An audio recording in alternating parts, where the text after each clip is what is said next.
ఒప్పుకునే రకం కాదు అతను.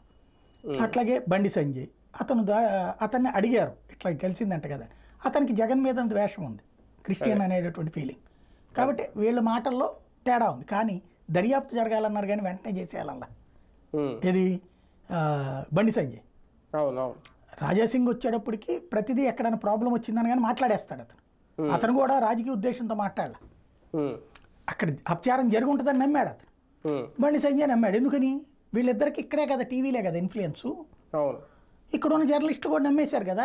అదే కదా అడిగింది అక్కడ వాళ్ళు ప్రశ్నని అడిగినప్పుడు. అబ్బెబ్బే చంద్రబాబుని మేము నమ్మమంటాడా?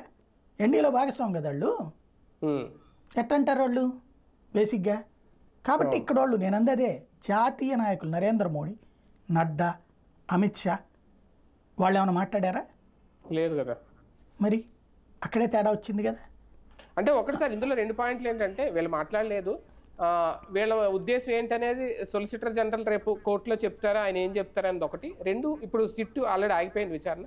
సిట్ కంటే బెటర్ విచారణ చేయించే ఆలోచన ఏమైనా కేంద్రం చేస్తుందా? అదే కనుక జరిగితే, ఎందుకంటే మీరు అన్నట్టు బీజేపీ నాయకులు అడిగారు, అంతకుముందే జగన్మోహన్ రెడ్డి గారు కూడా లెటర్ రాశారు కాబట్టి కేంద్రానికి, అప్పుడు ఆయన కూడా సక్సెస్ అయినట్టు అవుతారా అదే కనుక చేస్తే?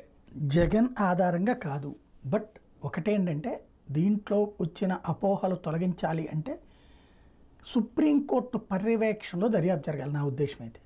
మళ్ళీ ఇండివిజువల్గా కూడా ఏ సంస్థ కూడా మాజీ న్యాయమూర్తులతో పెడతారు, అంటే సిబిఐ పెట్టిన సుప్రీంకోర్టు పర్యవేక్షణలో ఉండాలి.